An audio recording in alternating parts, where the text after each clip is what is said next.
Saudara pemirsa yang diberkati Tuhan, sebelum kita memulai pelajaran kita, mari kita tunduk kepala, kita berdoa supaya Tuhan menolong kita untuk mengerti pelajaran yang sangat penting ini.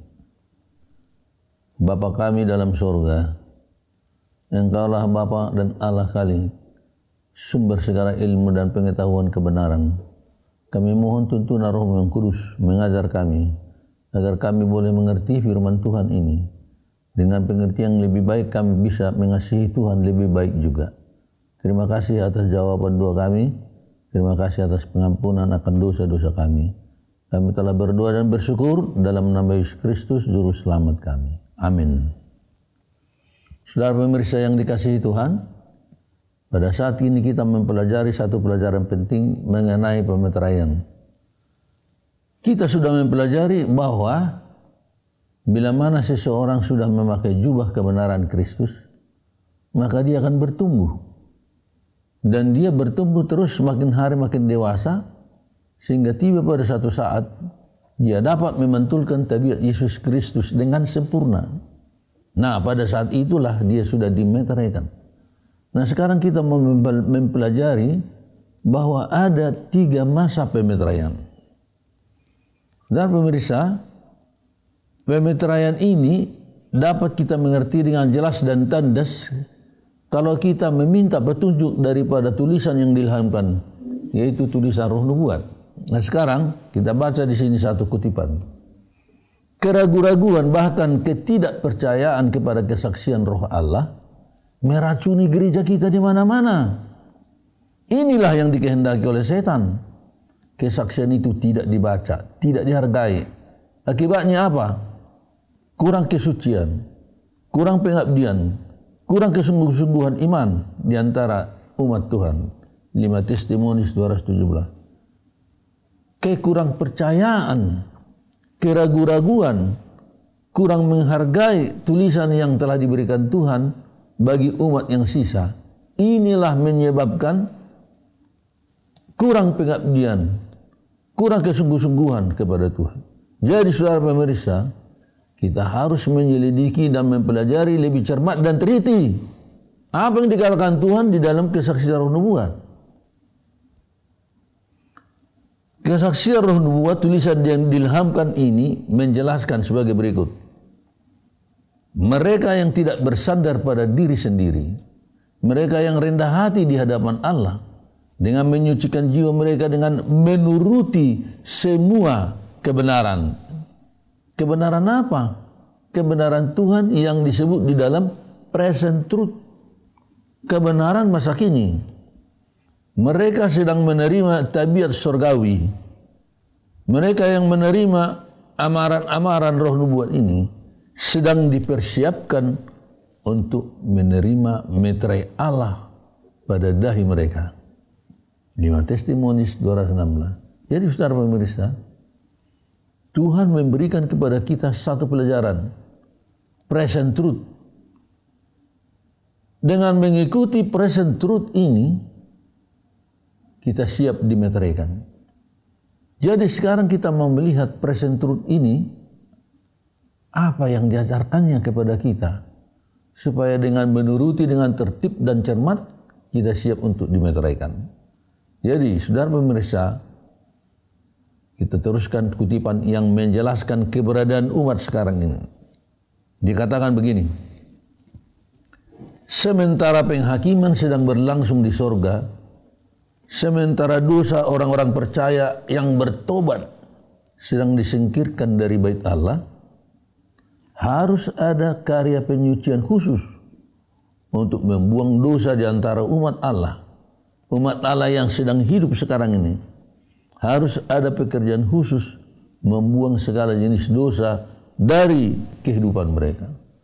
Nah, inilah satu kabar penting sekarang ini. Pada saat masa persiapan menerima meterai Allah, kita harus mengikuti petunjuk-petunjuk secara cermat dan teliti apa yang dikatakan present truth atau kebenaran saat ini. Sebab kita harus mengikuti semua petunjuk itu dengan satu pengharapan, Tuhan memberi kepada kita kekuatan untuk menjadi pemenang. Karena dalam buku Wahyu dikatakan, Wahyu 3:21, barang siapa yang menang, ia akan kududukan bersama-sama dengan aku di atas tahtaku, sebagaimana aku pun sudah menang dan duduk bersama-sama dengan Bapakku di atas tahtanya. Harus menang, harus menang. Dan kemenangan ini adalah karunia pemberian Tuhan oleh kuasa ilahinya, dan juga dengan kesungguh-sungguhan kita mau mendengar, menggunakan segala butir kuasa yang ada dalam diri kita, sungguh-sungguh. Hanya dengan cara yang seperti itu Tuhan memberi kemenangan. Saudara pemirsa, pastikan kita harus menang. Bagaimana bisa seseorang menang kalau dia tidak yakin dirinya bisa menang? Yesus berkata, jadilah kepadamu seperti yang engkau percayai. Kita harus percaya apa kata Yesus, bahwa dia memberi kemenangan. Dengan adanya kepercayaan ini, Tuhan bisa bekerja leluasa memberikan kemenangan. Kalau saja pernah kita ingat ada satu ayat di dalam Amsal 23 ayat 7 kalau saya tidak salah. For as he thinketh in his heart, so is he. Manusia itu ciptaan hasil pikiran sendiri. Kalau dia yakin dia bisa menang, bisa menang. Kalau dia tidak yakin tidak bisa menang, tidak bisa menang.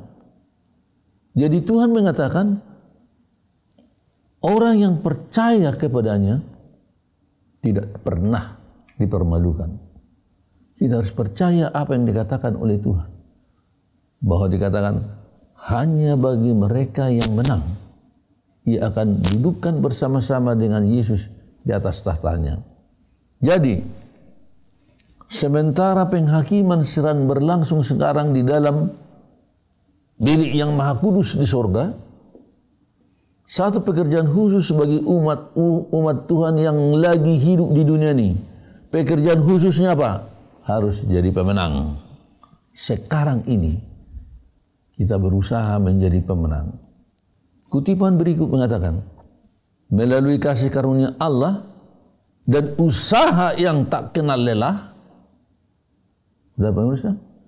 Melalui kasih karunia Allah dan usaha kita yang tak kenal lelah, mereka harus menjadi pemenang dalam peperangan melawan kejahatan, melawan dosa.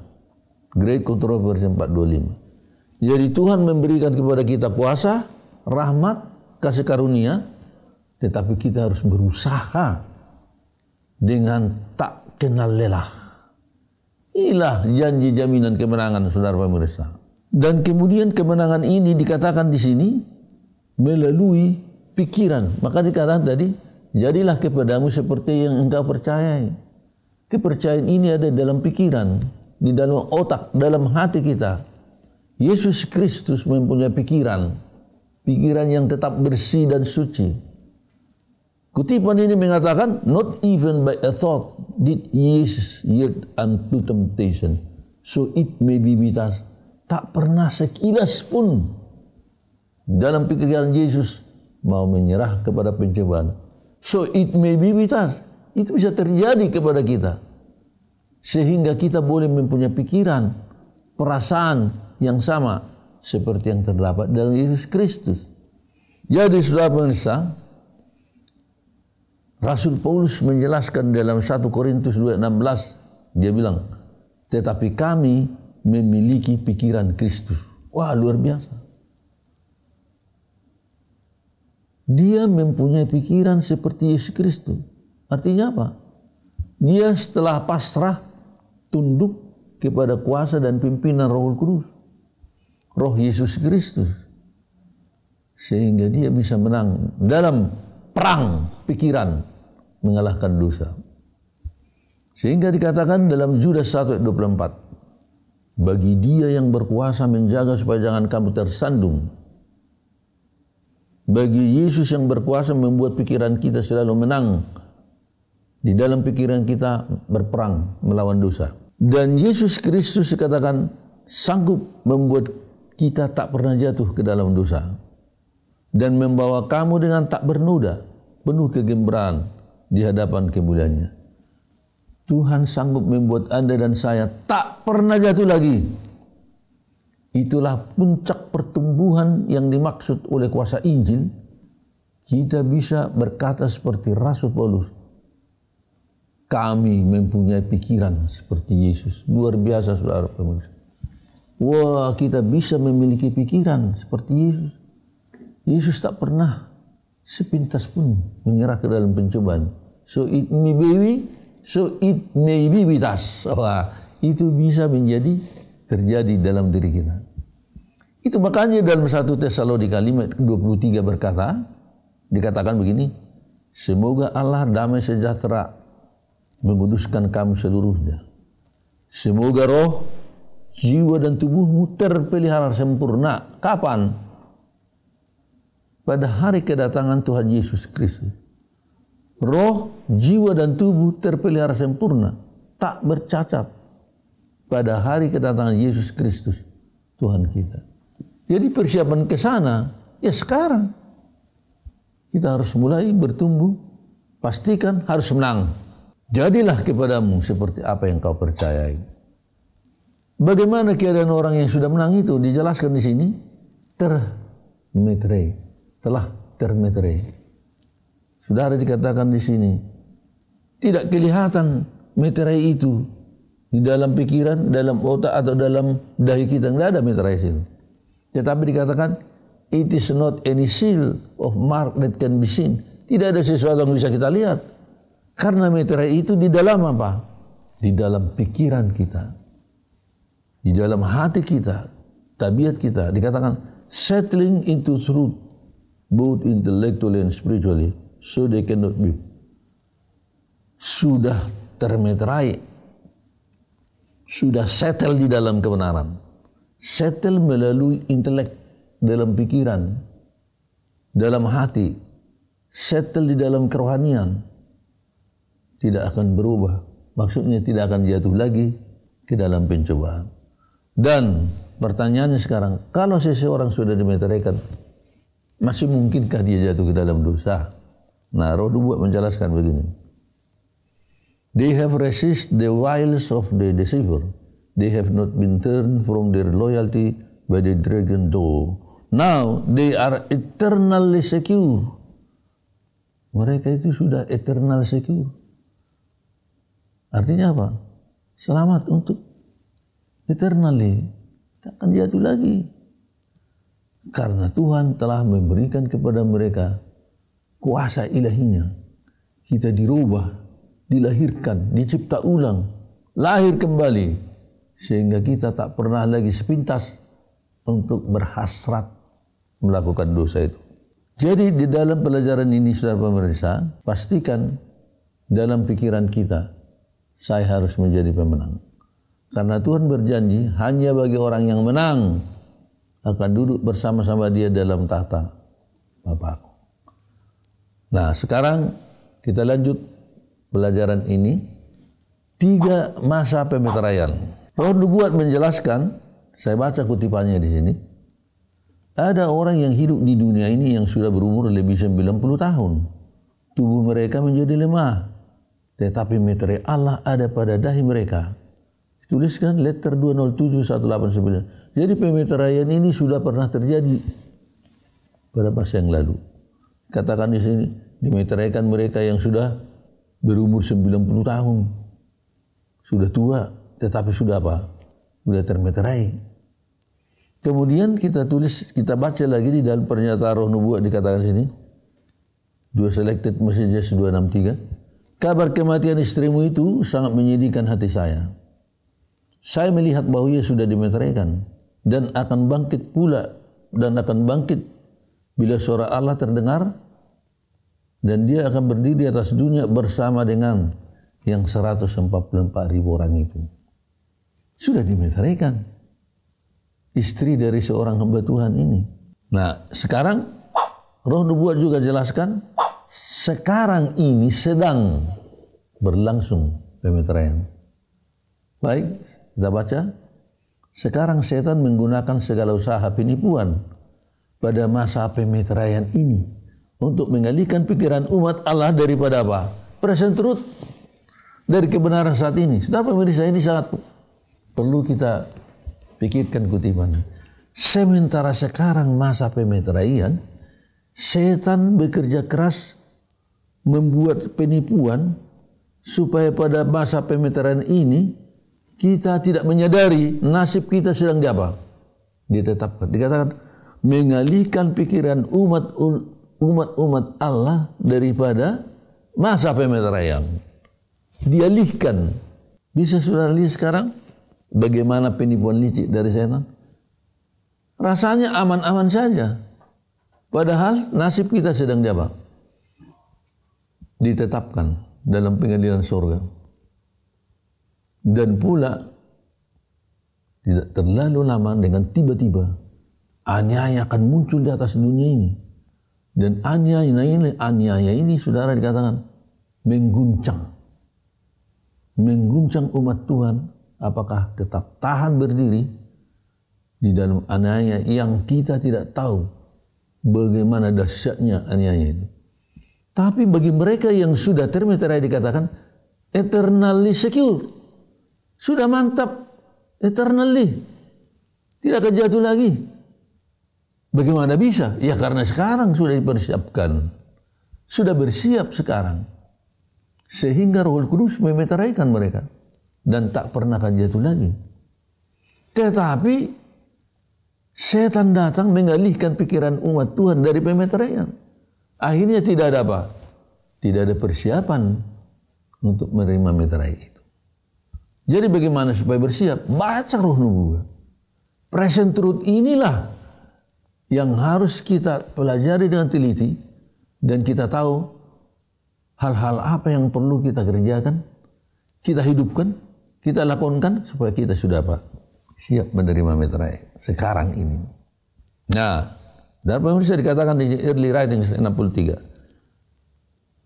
There are many precious truths contained in the word of God. Banyak kebenaran yang indah di dalam firman Allah. Banyak kebenaran. Tetapi is the present truth that the flock needs now. Kebenaran present truth ini yang dibutuhkan para domba-domba. Banyak kebenaran dalam Alkitab. Tapi yang dibutuhkan sekarang apa? Kebenaran mempersiapkan umat untuk dimeteraikan. Nah, setan tahu, dialihkanlah pikiran hamba-hamba Tuhan ini dari masa pemeteraian. Dialihkanlah para pengkhotbah itu tidak mengkhotbahkan tentang pemeteraian, tidak dikhotbahkan tentang pelajaran firman bagaimana siap untuk dimeteraikan. Saudara pemirsa, karena dengan tegas persyaratan untuk dimeterai, kita baca di sini. Tidak ada satu orang pun menerima meterai Allah sementara tabiat kita masih mempunyai satu cacat celah. Adalah terserah kepada kita untuk memperbaiki kekurangan tabiat kita serta menyucikan kabah jiwa dari setiap yang menajiskan. 5 Testimonus 2:16. Tidak seorang pun bisa menerima meterai kalau ada satu cacat dosa tabiat. Ada satu dosa keinginan. Ada satu dosa kesayangan. Tidak layak, tidak siap untuk dimeteraikan. Inilah satu panggilan, pengertian amat penting bagaimana kita bisa dimeteraikan. Untuk itu Roh Nubuat memberi penjelasan sebagai berikut. Bila melalui iman dalam Yesus Kristus, ya, ini melalui iman, artinya iman. Karena kita diselamatkan oleh iman. Dan iman yang menyelamatkan itu dijelaskan begini. Bila melalui iman dalam Yesus Kristus, seorang melakukan dengan seluruh kesanggupan yang ada, mencari jalan penurutan akan jalan kebenaran hukum Tuhan, maka kesempurnaan Kristus dihisapkan untuk menutupi semua dosa pelanggaran bagi seorang yang sudah bertobat itu. Sudah lihat di sini, karunia rahmat sudah disiapkan. Kekuatan datang daripada Tuhan. Tetapi dikatakan di sini, iman itu harus melakukan usaha dengan segala kekuatan yang ada, mencari jalan penurutan. Jadi ada kerjasama di sini. Iman yang menyelamatkan itu adalah iman yang menggunakan segenap butir kuasa yang ada dalam diri saya untuk melakukan kehendak Tuhan.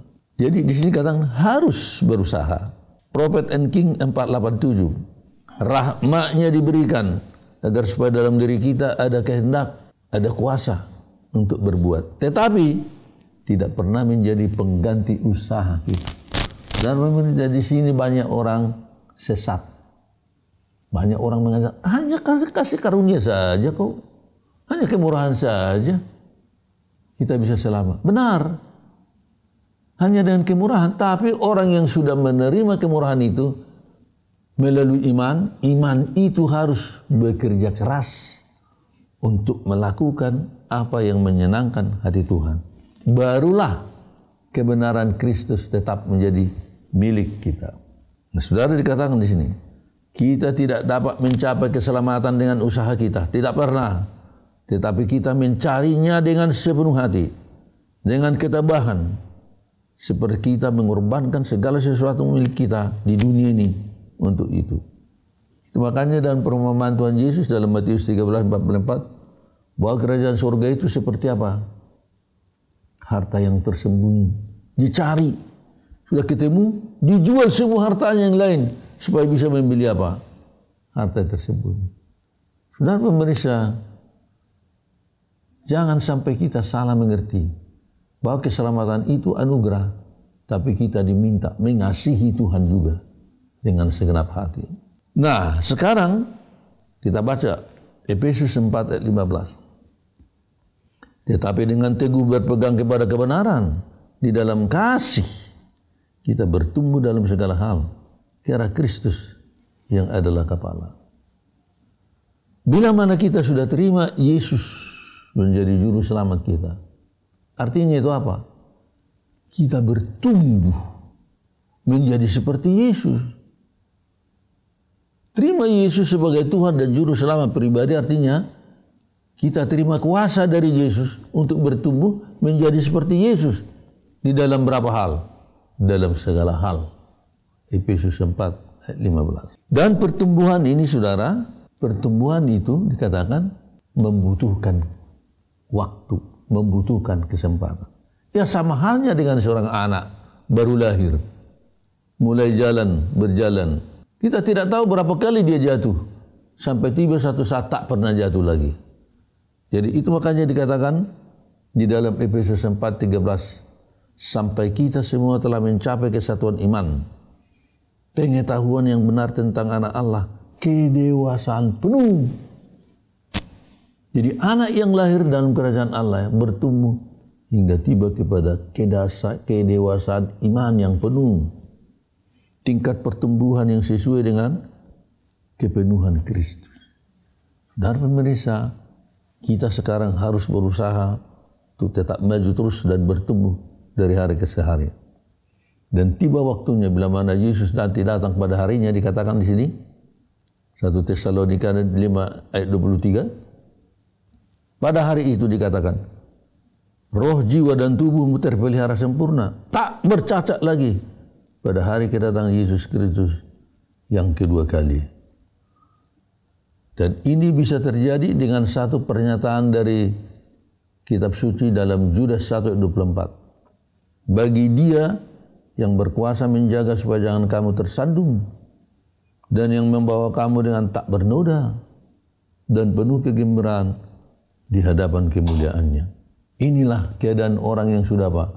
Sudah termeterai. Setel kepada kebenaran, baik di dalam kerohanian, baik di dalam kepintaran otak dan di dalam hatinya, tidak akan pernah goyah lagi. Nah sekarang kita tanya, meterai itu sebetulnya apa? Tadi katakan tidak dapat dilihat oleh mata. Dan apa syaratnya untuk dimeterai? Kita baca di sini tulis Roh Nubuat. Itu bukanlah meterai atau satu tanda yang dapat dilihat dengan mata, tidak. Tetapi adalah penetapan kepada kebenaran. Penetapan kepada kebenaran, baik secara pikiran maupun secara rohani, sehingga mereka tidak akan goyah, tidak akan tersandung lagi. Itulah definisinya saudara, dimeteraikan. tetap berdiri teguh di atas kebenaran. Tidak akan goyah lagi. Tidak bisa diperjualbelikan lagi. Termeterai. Sekarang sedang kita berjalan pada proses. Mengapa banyak orang gagal? Bila mana Yesus datang, kenapa banyak orang gagal? Dikatakan di sini. Terlambatlah mereka membentuk tabiat seperti Yesus Kristus. Terlambat. Kalau memang memulai pembentukan tabiat itu dekat dengan masa krisis, dikatakan terlambat membentuk tabiat setelah krisis sudah mulai. Jadi sebelum krisis, ya sekaranglah kita harus memulai pembentukan tabiat. Jadi Rasulullah katakan, setelah seseorang memiliki tabiat yang suci, bebas dari segala cacat, bebas dari segala cacat celah, maka ia siap untuk dimeteraikan. Kalau sudah dimeteraikan, hal yang sama menjadi persyaratan menerima apa? Hujan air. Berapa pemirsa? Sekarang kita lihat tanggalnya. Kita berjuang memiliki tabiat yang suci. Setelah tabiat suci, dimeteraikan. Setelah dimeteraikan, persyaratan untuk menerima hujan air. Inilah sekarang yang kita harus pikirkan sebelum krisis akhir terjadi. Sebab Tuhan akan turunkan krisis akhir kalau umat Tuhan sudah siap. Makanya dikatakan, mengapa aniaya belum turun, belum terjadi? Alasan yang terutama adalah karena gereja masih seperti dunia, saudara. Tapi gereja kalau sudah bisa memantulkan tabiat Yesus Kristus, besok aniaya muncul. Yesus segera datang. Jadi, yang menjadi satu hal yang penting kita pikirkan sekarang ialah penyucian akan diri kita. Kemudian dikatakan di sini, kapan hujan akhir itu dicurahkan? Kapan? Sesudah penyucian hari Minggu dipaksakan, maka kita akan menyerukan dengan seruan nyaring akan pekabaran malaikat yang ketiga. Kita telah menerima meterai hujan air. Jadi, bila mana aniaya krisis air itu sudah tiba, dan dikatakan di sini, pemaksaan, penyucian hari Minggu. Pada saat aniaya itu muncul, Tuhan memberi kekuatan kepada umat dengan mencurahkan hujan air, sehingga umat bisa berkhotbah berapi-api, disebut di sini dengan seruan nyaring. Pekabaran malaikat ketiga dikumandangkan ke seluruh dunia ini dengan amat sangat cepat. Katakan seperti kecepatan halilintar. Saudara pemirsa, sekaranglah masa persiapan untuk menerima meterai, menerima hujan air. Baiklah, sekarang kita masuk kepada meterai pada masa yang akan datang. Pemeteraian pada masa yang akan datang. Nah, Roh Nubuat mengatakan begini dalam Babel Komentari jilid 7 976, dia katakan begini, bahwa patung binatang itu akan dibentuk sebelum pintu kasihan ditutup. Karena hal itu merupakan ujian yang besar bagi umat Allah. Ujian sebelum mereka dimeteraikan. Jadi umat Allah belum dimeteraikan hingga tiba dipaksakan penyembahan kepada patung binatang. Ini ujian bagi mereka, lulus dimeteraikan. Nah, tentunya masih banyak umat Allah sekarang, masih banyak umat Allah di luar gereja kita, di gereja yang disebut Babylon. Bila mana aniaya sudah muncul, umat Tuhan yang diberi kuasa hujan air menyerukan syaring, memanggil mereka keluar dari Babylon. Hei umatku, masuk menjadi satu kawanan domba dan satu gembala. Nah, di dalam Wahyu 18 ayat 4 dikatakan, panggilan itu disebut, pergilah kamu, hei umatku, pergilah daripadanya, supaya kamu jangan mengambil bagian dalam dosa-dosanya, supaya kamu jangan turut ditimpa malapetakannya, sebab dosanya telah bertimbun sampai ke langit, dan Allah telah mengingat segala kejahatannya. Umatku, keluar daripadanya, keluar dari Babylon. Keluar. Nah, siapa? Di mana umat Allah yang di Babylon itu? Kolporter Evangelism halaman 63 berbicara begini. Saudara pemirsa, tidak diragukan lagi bahwa domba Kristus masih lebih banyak sekarang ada di dalam tubuh yang mengaku iman Protestan. Dan di antara umat Katolik banyak orang Kristen yang setia sesuai dengan terang yang mereka miliki. Banyak umat Tuhan. Mereka belum tahu terang yang kita miliki sekarang, belum mereka tahu. Tapi bila mana mereka dengar, mereka akan terima terang itu dan mereka keluar dan menjadi satu apa? Satu kawanan domba dan satu gembala. Ini nubuatan, saudara. Nubuatan hal yang akan segera terjadi. Sehingga di dunia ini hanya terbagi dua, dikatakan Wahyu 13 ayat 17. Tidak seorang pun yang dapat membeli atau menjual selain daripada mereka yang memakai tanda itu nama binatang itu atau bilangan namanya. Jika tiba saatnya orang-orang yang menerima tanda binatang boleh bebas jual beli, tapi mereka yang tidak punya tanda binatang, mereka menerima meterai Allah, mereka tidak boleh berjual beli. Apa artinya ini? Mereka tidak akan beroleh makanan minuman yang mereka butuhkan. Akhirnya mereka akan dianiaya, bahkan akan dibunuh. Tetapi Tuhan akan campur tangan. Tuhan akan campur tangan. Dikatakan penduduk dunia hanya terbagi dua, yang menerima tanda binatang di dahi atau di tangan kanan. Yang kedua menerima meterai Allah pada dahi mereka, pelihara hari Sabat. Wahyu 7 ayat 1-4 berkata, kemudian daripada itu aku melihat 4 malaikat berdiri pada keempat penjuru bumi. Mereka menahan keempat angin bumi, supaya jangan ada angin bertiup di darat, di laut, atau di pohon-pohon. Aku melihat seorang malaikat lain muncul dari tempat matahari terbit. Ia membawa meterai Allah yang hidup dan berseru dengan suara nyaring kepada keempat malaikat yang ditugaskan merusakkan bumi dan laut. Katanya, jangan merusakkan bumi atau laut atau pohon sebelum kami memeteraikan hamba-hamba Allah pada dahi mereka. Aku mendengar jumlah mereka yang dimeteraikan itu 144.000. Saudara pemirsa, apa artinya 4 mata angin? 4 mata angin bumi dipegang, ditahan oleh 4 malaikat. Nah, Roh Nubuat menjelaskan begini. Great Controversy 614. Bila keempat malaikat itu pada akhirnya melepaskan kekang atas kuasa yang menghancurkan dari setan. Jadi angin yang ditahan ini adalah kuasa setan yang menghancurkan, yang sekarang masih ditahan oleh Tuhan. Dan angin kejam dari nafsu manusia, maka semua unsur permusuhan, unsur pertentangan akan lepas. Apa yang terjadi? Seluruh dunia ini akan terlibat dalam kehancuran yang lebih dahsyat daripada yang pernah menimpa Yerusalem dahulu. Luar biasa, saudara pemirsa.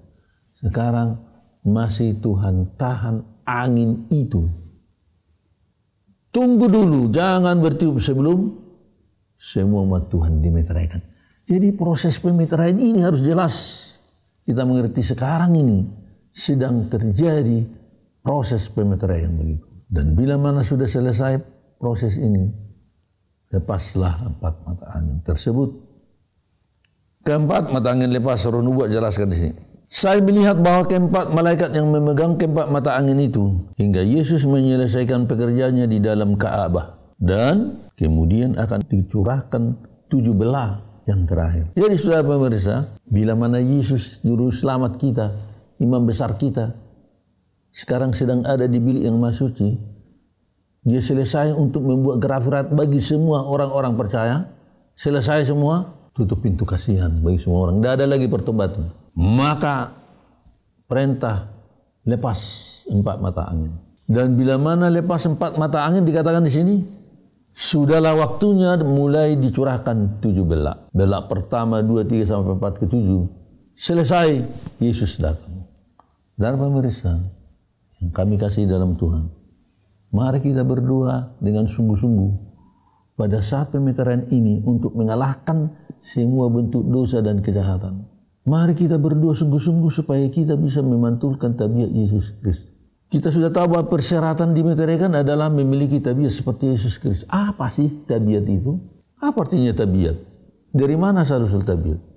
Dalam buku Amanat kepada Orang Muda halaman 160 dikatakan, tabiat itu berasal daripada kebiasaan. Kebiasaan-kebiasaan yang sudah mendarah daging jadilah tabiat. Jadi saudara pemirsa, bisnis kita sekarang yang terpenting adalah pembentukan tabiat supaya kita termeterai. Itulah bisnis yang di atas segala bisnis.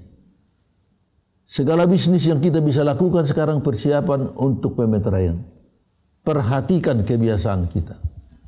Kebiasaan hidup sehari-hari. Jangan sampai ada satu kebiasaan yang jelek. Kebiasaan yang tidak disetujui oleh Tuhan. Tetap kita lakukan dari hari ke hari. Wah, ini mengganjal, kita nggak siap dimeteraikan. Oleh sebab itu, marilah kita belajar present truth. Hal-hal apa yang Tuhan suruh untuk kita perhatikan. Pelajaran-pelajaran berikutnya kita akan melihat ada 10 rambu tabiat yang harus kita perhatikan agar kita siap untuk dimeteraikan. Semoga Tuhan menolong kita mengerti pelajaran ini agar kita benar-benar mempersiapkan diri untuk pemeteraian. Saudara pemirsa, mari kita berdoa. Bapa di surga, terima kasih atas firman Tuhan. Terima kasih atas karunia roh nubuat. Terima kasih atas present truth, kebenaran masa kini yang Tuhan berikan bagi umat mempersiapkan kami untuk siap dimeteraikan. Tuhan, tolonglah supaya kami benar-benar memperhatikan petunjuk, amaran, dan nasihat dari roh nubuat ini. Supaya kami boleh pada saat ini membentuk tabiat kami seperti tabiat Kristus. Dan hanya dengan cara seperti itulah kami boleh dimeteraikan. Dan tiba-tiba kami tidak tahu aniaya muncul di hadapan kami. Dan bila mana kami belum termeterai, kami akan terguncang dan kami tidak akan beroleh keselamatan. Oleh sebab itu Tuhan, tolonglah supaya pelajaran ini kami boleh renungkan bahwa sekarang waktunya kami harus memenangkan segala dosa dan kejahatan melalui iman yang berusaha dengan sekuat tenaga yang ada. Dan Tuhan akan memberikan kepada kami kemenangan. Karena kami percaya pasti menang. Karena Tuhan mengatakan hanya bagi orang yang menang akan duduk bersama Yesus Kristus dalam tahta di surga. Terima kasih Tuhan. Tolonglah ampun segala kekurangan dan kekurang percayaan kami dan kelambanan atas belajar akan firman-firman ini. Terpujilah Engkau Tuhan mendengarkan doa kami dalam nama Yesus. Kami sudah berdoa dan bersyukur. Amin.